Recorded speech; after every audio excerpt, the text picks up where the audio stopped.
Assalamualaikum warahmatullahi wabarakatuh. Alhamdulillah kembali lagi bersama saya.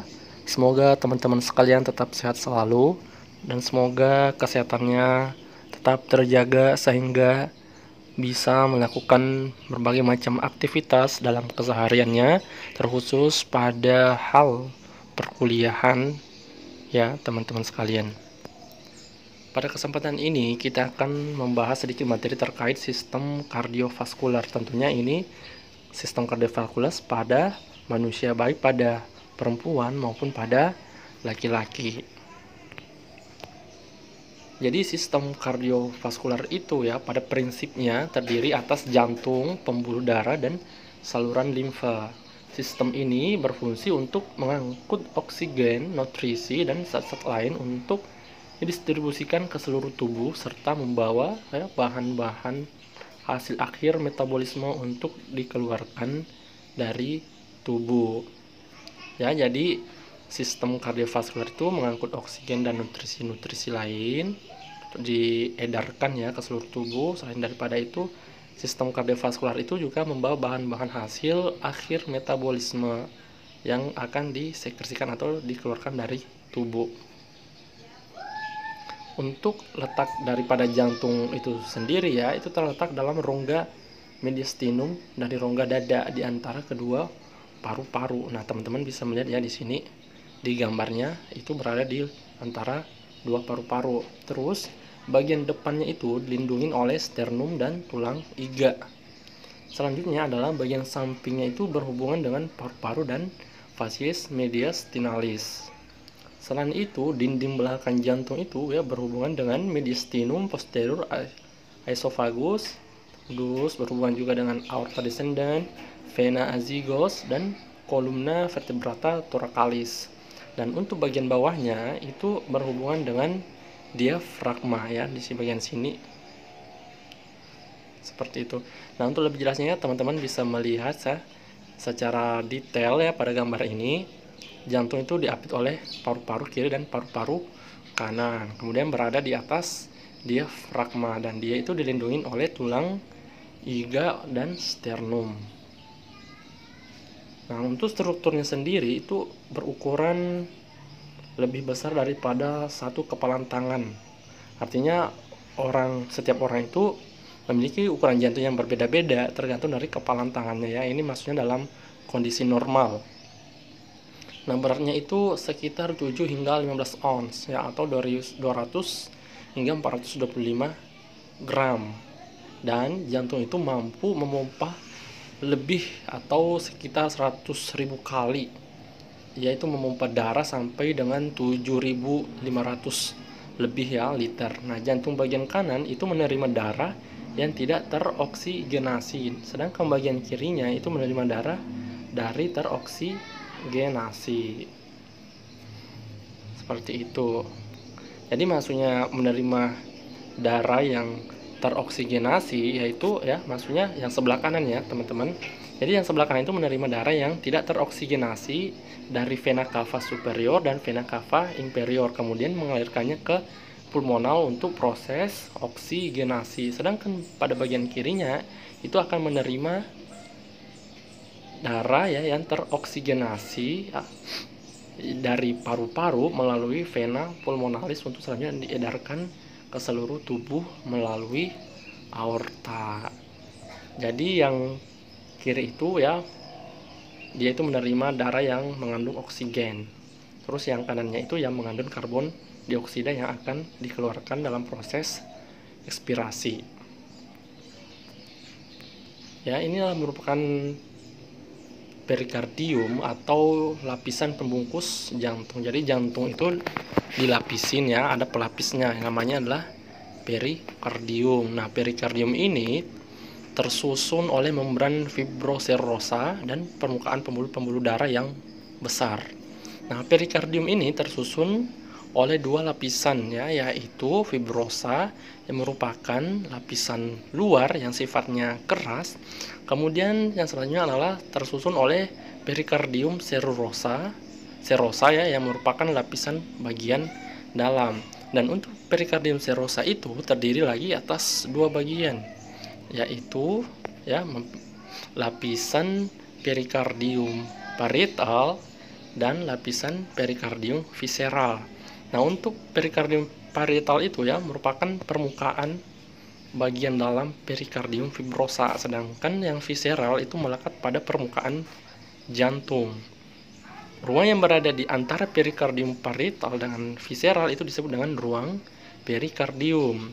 Dalam kondisi normal, ruang tersebut berisi cairan yang berfungsi untuk memudahkan jantung untuk bergerak dan berdenyut tanpa adanya hambatan. Jadi perikardium ini merupakan lapisan pelindung untuk si jantung yang terdiri atas fibrosa dan serosa. Kemudian serosa itu terbagi dua lagi, yaitu parietal dan visceral. Sedangkan untuk dinding ya dan ruangan jantung dan dindingnya itu ya, pertama kita melihat ada 3 lapisan. Lapisan luarnya itu ya disebut dengan epikardium, yang tengahnya disebut miokardium, dan yang dalam disebut endokardium. Seperti itu. Jadi epikardium itu merupakan lapisan bagian yang luar ya, dan itu terbentuk dari lapisan visceral perikardium serosa.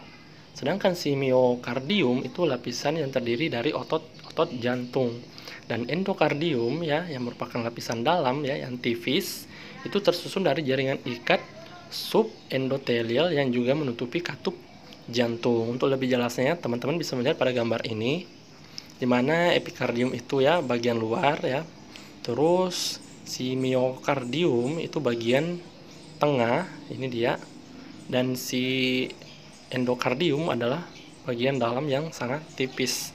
Ya, di sini ini dia nih, bagian dalam nih. Ini sangat tipis. Seperti itu. Nah, untuk ruang jantung itu sendiri terbagi atas 4. Ada ruang jantung atrium kanan, terus atrium kiri, terus ventrikel kanan dan ventrikel kiri. Dan untuk di antara atau ruang yang berada di antara atrium ya dengan ventrikel itu terdapat lubang atrioventrikular, dan pada setiap lubang tersebut terdapat katup.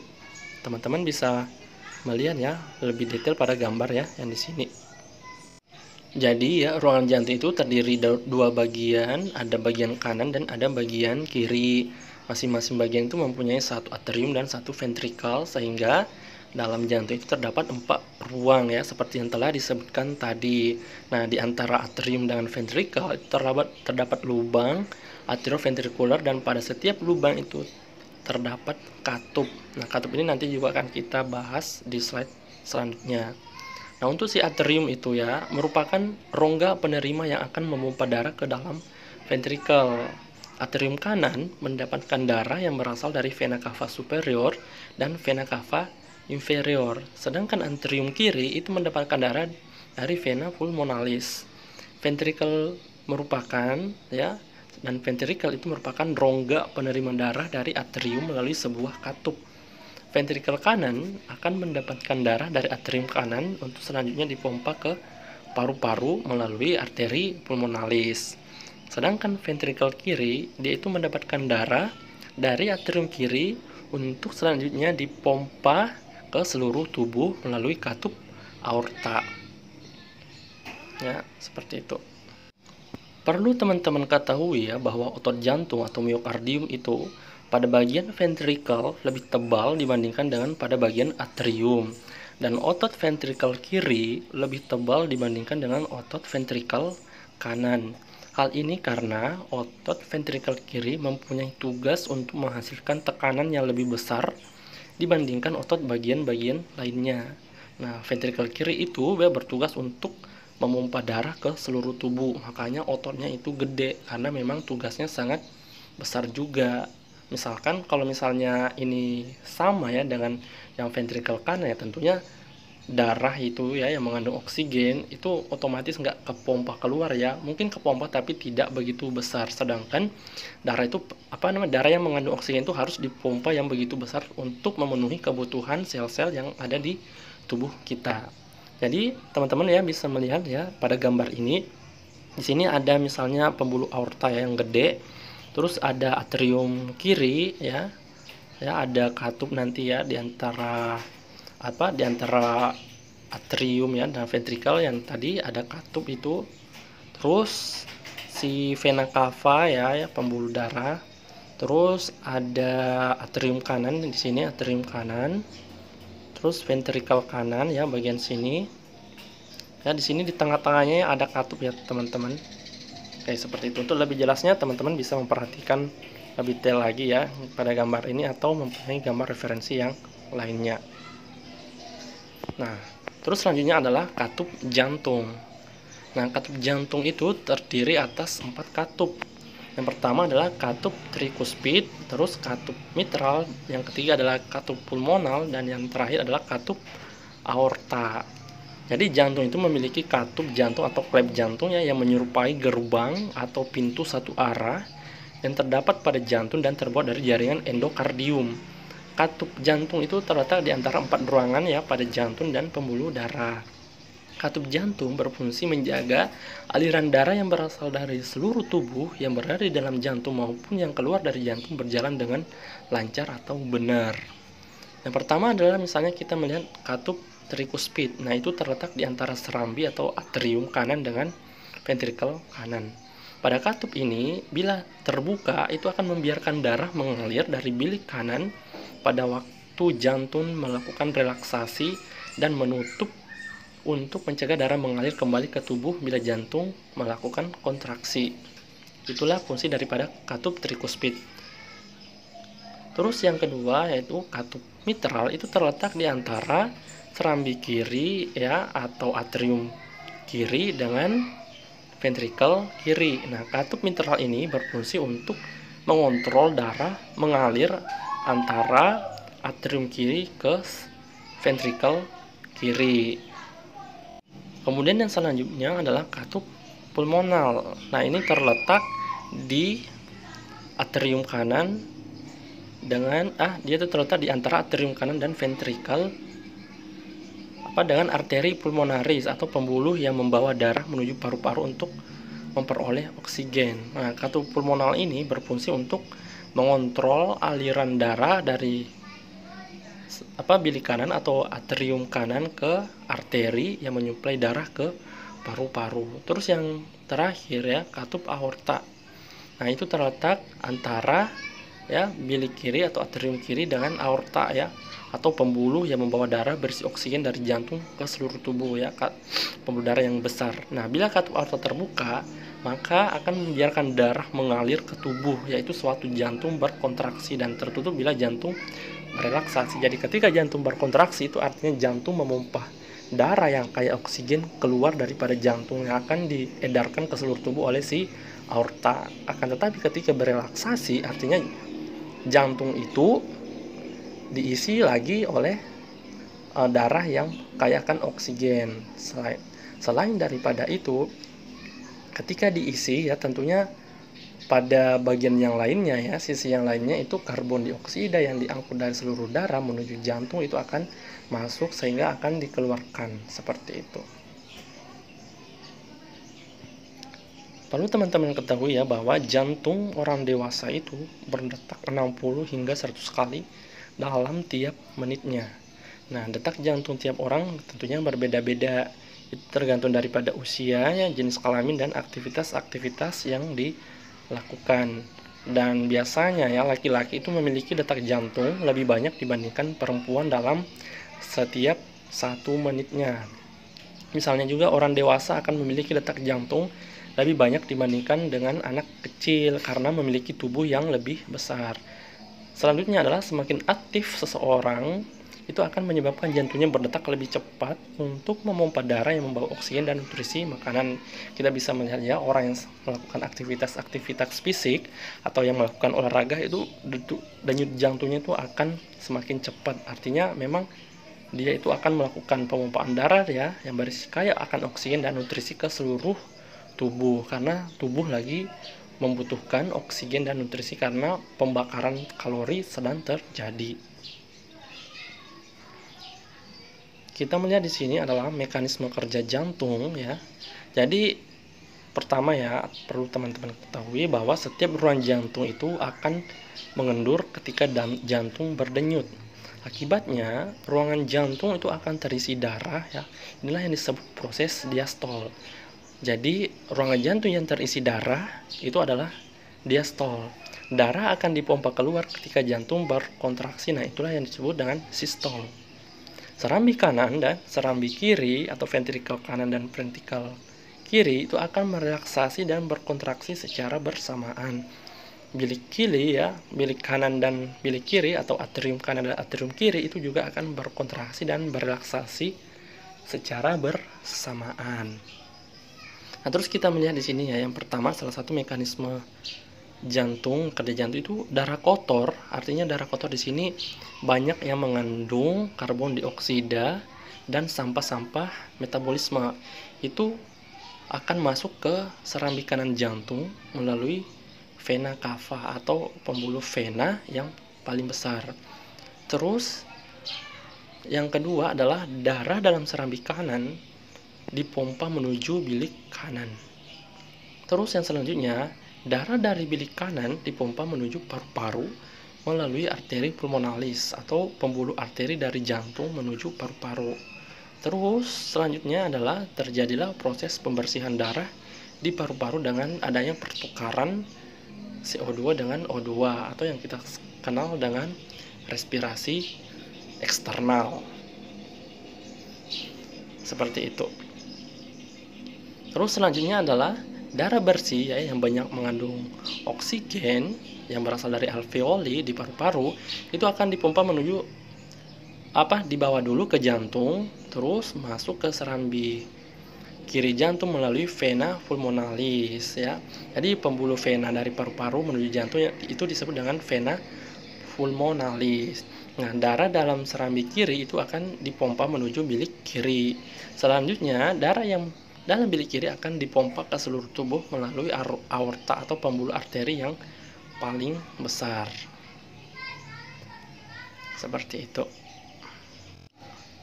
Kalau kita berbicara terkait jantung ya atau sistem kardiovaskular, itu kita akan juga berbicara terkait peredaran darah, karena ini merupakan satu kesatuan ya, satu kinerja yang bersamaan saling terikat. Nah, jenis peredaran darah itu ya ada dua, ada yang sifatnya peredaran darah besar atau sistem sirkulatoria magna dan peredaran darah kecil atau sistem airkulatory parva. Seperti itu. Jadi untuk peredaran besar itu merupakan peredaran darah yang mengalir dari bilik kiri jantung menuju ke seluruh tubuh kecuali paru-paru ya, dan akan kembali ke jantung masuk ke serambi kanan. Nah, untuk peredaran darah kecil itu merupakan darah yang mengalir dari bilik kanan jantung menuju paru-paru dan kembali ke jantung melalui serambi kiri. Teman-teman bisa melihat ya secara lebih detailnya lagi ya perbedaan dari peredaran darah besar dan sistem peredaran darah kecil. Jadi yang sistem peredaran besar itu darah yang berasal dari jantung itu akan dipompakan ke seluruh tubuh kecuali paru-paru. Sebaliknya ya, peredaran darah kecil itu adanya aliran darah dari bilik kanan jantung menuju paru-paru dan kembali ke jantung melalui serambi kiri. Nah, jadi siklusnya untuk yang peredaran darah kecil ya bisa dikatakan ini saja nih. Nah, sedangkan untuk siklus yang peredaran darah besar itu di sini yang besar. Oke, teman-teman udah paham ya maksudnya perbedaan dari peredaran darah besar dan peredaran darah kecil. Nah, dalam melakukan pekerjaannya, artinya memompa darah ya atau mengisi darah, jantung itu tentunya diatur oleh sistem saraf pengendali. Nah, sistem saraf pengendali itu disebut tiga ya, ada tiga yang mengatur. Yang pertama nodus sino-auricularis, terus yang kedua adalah nodus atrioventricularis, kemudian yang ketiga adalah berkas-berkas His. Simpul yang terdapat pada dinding serambi ya di antara vena masuk ke serambi kanan itu disebut dengan nodus sino-auricularis, dan simpul yang berada pada sekat serambi dengan bilik itu disebut dengan nodus atrioventricularis. Sedangkan saraf-saraf yang berada di sekat antara bilik jantung, nah itulah disebut dengan berkas His. Jadi itulah tiga ya sistem saraf yang mengendalikan kinerja jantung. Yang pertama adalah tadi nodus sino-auricularis, terus nodus atrioventricularis, dan yang ketiga adalah berkas-berkas His. Pada gambar ini teman-teman bisa melihat ya letaknya ya dari ketiga sistem saraf pengendali jantung itu ya. Misalnya di sini nodus sino-auricularis ya, ini dia. Terus nodus atrioventricularis, ini dia atau AV. Yang tadi itulah SA, yang selanjutnya adalah berkas His ya, bundle of His. Nah, ini letaknya, ini dia nih. Letaknya di sini, si SA di sini, si AV di sini. Oke, teman-teman bisa melihat sendiri. Selanjutnya ya, fungsi jantung itu yang pertama adalah memompa darah dari ventrikel kiri ke seluruh tubuh melalui aorta atau pembuluh arteri yang paling besar. Terus yang kedua, itu menyalurkan darah yang mengandung karbon dioksida dari ventrikel dexter menuju paru-paru melalui arteria pulmonalis untuk dibersihkan. Terus yang selanjutnya adalah berkontraksi dan relaksasi. Pada saat berkontraksi, dia itu akan memompa darah keluar dari ventrikel ya, yang disebut dengan sistol. Ketika dia berelaksasi, itu memungkinkan rongga jantung diisi oleh darah. Nah, itu yang disebut dengan diastol. Ini teman-teman pernah dengar kali kalau misalnya adanya suatu pengukuran tekanan darah ya, tekanan darah sistol dan diastol. Seperti itu, misalnya yang normal untuk seumuran dewasa ya 120/80, itu adalah tekanan perbedaan sistol dan diastolnya. Selanjutnya adalah jenis-jenis penyakit pada kardiovaskular atau pada jantung. Yang pertama ya, misalnya ada aritmia. Jadi aritmia itu adalah kondisi ketika jantung memiliki detak atau ritme yang tidak normal, seperti terlalu cepat atau mungkin lambat atau tidak teratur, kadang cepat kadang lambat, silih berganti gitu. Nah, aritmia ini terjadi ketika impuls elektrik yang berfungsi sebagai pengatur detak jantung tidak bekerja dengan baik. Nah, jika impuls ini tidak bekerja dengan baik ya, artinya itu ada sengatan listrik ya. Jadi impuls itu semacam arus listrik di jantung sehingga jantung itu dapat memompa. Kalau teman-teman bisa pernah melihat ya, orang yang misalnya gagal jantung, artinya jantungnya nggak dipompa, nah itu biasanya tuh dialirkan listrik di bagian dadahnya ya. Dalam dunia kedokteran itu kan ada suatu alat ya yang digunakan untuk memacu atau menstimulus jantungnya itu bisa bekerja. Itu adalah respon atau distimulus aliran-aliran listrik. Itu yang disebut dengan ini tadi impuls. Nah, jika impuls pada jantung itu tidak bekerja dengan baik, maka akan terjadilah penyakit aritmia. Terus yang kedua adalah penyakit jantung koroner atau PJK. Itu merupakan penyakit jantung karena adanya penyumbatan atau penyempitan di pembuluh arteri koroner yang disebabkan oleh penumpukan flek. Kondisi ini membuat pasokan darah menuju ke jantung menjadi berkurang. Jika tidak segera ditangani, nah PJK ini dapat menyebabkan serangan jantung, aritmia, dan gagal jantung. Jadi bisa disimpulkan bahwa PJK ini karena adanya flek-flek yang menyumbat pembuluh darah yang menuju ke jantung. Misalnya karena sering rokok ya kan, atau terpapar karbon-karbon, zat-zat karbon yang berbahaya. Nah, itu akan meninggalkan flek-flek pada pembuluh darah yang menuju jantung. Makanya orang-orang yang perokok itu nah banyak terserang penyakit jantung. Terus yang selanjutnya adalah arteri perifer atau biasa dikenal dengan peripheral arterial disease. Itu adalah kondisi ketika aliran darah menuju kaki itu tersumbat akibat penumpukan flek di pembuluh darah arteri. Hal ini membuat kaki kekurangan suplai darah sehingga menimbulkan rasa sakit ketika berjalan.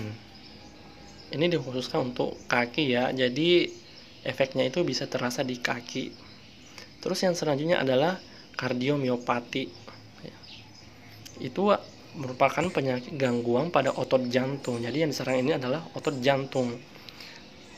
Kardiomiopati itu dapat menyebabkan komplikasi serius seperti misalnya gagal jantung, penggumpalan darah, jantung stop ya, dan gangguan katup-katup jantung.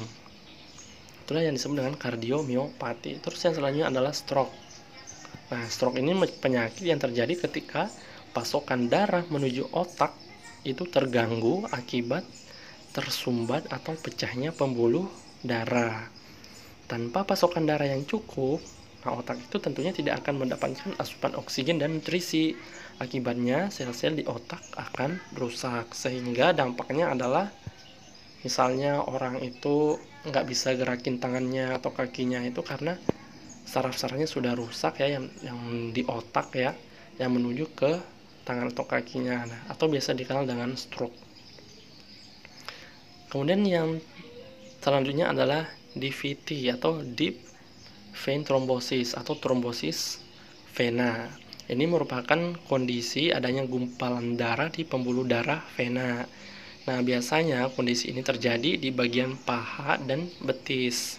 Pada beberapa kasus, gumpalan darah ini dapat mengalir ke paru-paru dan menyebabkan komplikasi serius, seperti misalnya emboli pada paru-paru.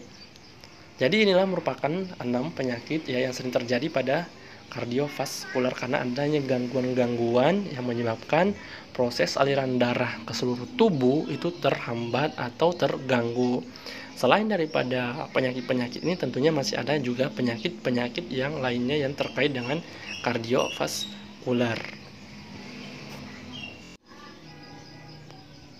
Terus selanjutnya adalah faktor resiko penyakit jantung.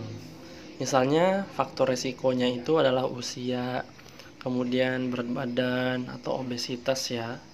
Terus tekanan darah, ini kebiasaan yang buruk ya, merokok. Olahraga juga bisa ya menyebabkan risiko penyakit jantung. Kemudian LDL-nya atau kolesterol ya, HDL-nya juga itu dapat memicu terjadinya kolesterol, serta trigliseridnya, serta kadar gula darah, atau ini dapat menyebabkan diabetes yang merupakan sumber dari segala penyakit. Yang pertama ya misalnya terkait usia. Nah, itu lebih dari 83% ya orang yang meninggal karena penyakit jantung itu berusia 65 tahun atau lebih. Akan tetapi resiko seseorang terhadap aterosklerosis itu mulai meningkat setelah usia 40 tahun. Terus yang kedua misalnya karena berat badannya, dalam hal ini adalah obesitas atau adanya penimbunan lemak di sekitar pembuluh darah. Penimbunan lemak di sekitar pembuluh darah jantung itu akan mengakibatkan kekakuan pembuluh darah dan memicu terbentuknya protein-protein yang sifatnya jahat, sehingga akan menimbulkan peradangan pembuluh darah jantung dan pada akhirnya akan mengakibatkan aterosklerosis serta penyakit jantung koroner. Terus yang ketiga misalnya tekanan darah ya. Pada pemeriksaan tekanan darah itu akan didapat 2 angka ya. Angka yang lebih tinggi diperoleh pada saat jantung berkontraksi atau sistol, yang kita kenal dengan sistol. Kemudian angka yang lebih rendah diperoleh pada saat jantung berelaksasi atau diastol. Nah, tekanan darah kurang dari 120/80 mm/Hz itu didefinisikan sebagai normal. Tapi kalau misalnya pertekanan darah tinggi itu biasanya kisaran tekanannya itu sekitar 140/90 ke atas. Itu diukur di kedua lengan ya, sebanyak 3 kali dalam jangka beberapa pekan. Terus yang selanjutnya adalah merokok. Nah, ini kebiasaan merokok. Zat-zat kimiawi yang terdapat dalam rokok itu akan bereaksi seperti kertas amplas ya bagi pembuluh darah dan memberi pegangan bagi plak untuk bertahan. Jadi zat-zat kimia rokok itu kayak menggerus gitu kan pembuluh darah.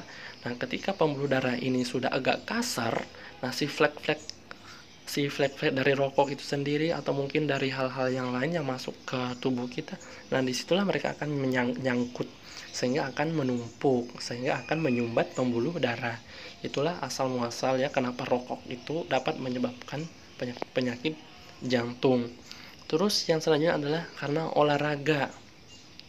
Kenapa olahraga bisa menyebabkan risiko penyakit jantung? Nah, misalnya 2 jam ya olahraga aerobik ya dalam sepekan itu dapat mengurangi resiko terhadap serangan jantung sampai separuhnya ya menurut para pakar-pakar ilmu peneliti. Misalnya angkat beban selama 3 kali seminggu ya dapat menurunkan kadar diastol dalam darah sebesar 8 poin yang dapat mengurangi resiko dari serangan jantung sebesar 15%. Jadi kalau misalnya kita nggak olahraga ya tentunya resiko penyakit jantungnya itu akan besar juga ya, akan tinggi juga. Akan tetapi jangan dipaksakan untuk berolahraga juga. Artinya olahraga yang dapat menyebabkan resiko terjadinya penyakit jantung adalah olahraga yang memang dipaksakan gitu. Jadi olahraga itu sebenarnya untuk sehat, akan tetapi karena dipaksain maka akan berdampak buruk kepada si orang itu sendiri. Terus selanjutnya yaitu misalnya LDL ya, atau low density lipoprotein. Ini dapat menyebabkan kolesterol yang akan menyebabkan penyakit jantung. Terus yang selanjutnya adalah HDL atau high density lipoprotein. Terus yang selanjutnya adalah triglycerid. Nah, triglycerid ini adalah bentuk kimiawi dari lemak dalam darah. Jika levelnya tinggi, hal ini dapat meningkatkan risiko pembentukan plak dalam dinding-dinding pembuluh darah. Terus, faktor risiko selanjutnya adalah kadar gula darah. Jadi, pemeriksaan terhadap kadar gula darah ya dalam vena pada saat pasien puasa misalnya sekitar 12 jam itu sebelum pemeriksaan atau 2 jam setelah makan. Nah, ini pernah ada penelitian ya di tahun 2007 terkait International Diabetes Federation itu merekomendasikan target HbA1c-nya itu adalah tidak boleh melebihi 6,5%. Sedangkan target nilai gula darah sesudah makan adalah tidak boleh melewati 140 mg per desiliter. Jadi kadar gula darah itu teman-teman harus kontrol ya, karena kadar gula darah ini dapat menyebabkan orang menjadi diabetes. Nah, si diabetes itu merupakan sumber dari segala penyakit, termasuk penyakit jantung karena adanya penumpukan plak karena adanya lemak yang berlebihan. Seperti itu. Baik, jadi itulah tadi materi terkait sistem kardiovaskular ya, apa-apa organ-organ penyusunnya, terus mekanisme kerjanya, fungsinya kayak gimana, penyakit-penyakitnya kayak gimana.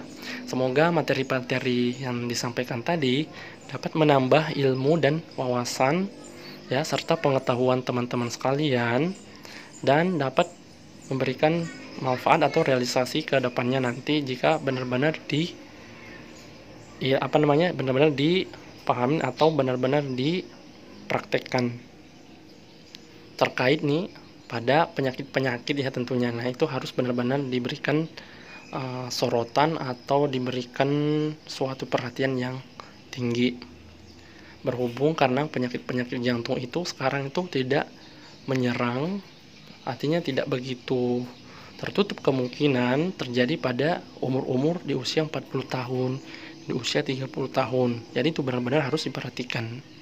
Jika pada penyampaian materi tadi ada kesalahan atau misalnya ada penyampaian kosakata yang begitu keliru ya atau sukar dipahami, mohon dimaafkan. Jika ada slide-slide yang masih typo atau adanya kesalahan penulisan, yang mohon dimaafkan juga. Semoga materi ini menjadi pembelajaran bagi kita semua, terkhusus bagi saya yang masih fakir ilmu.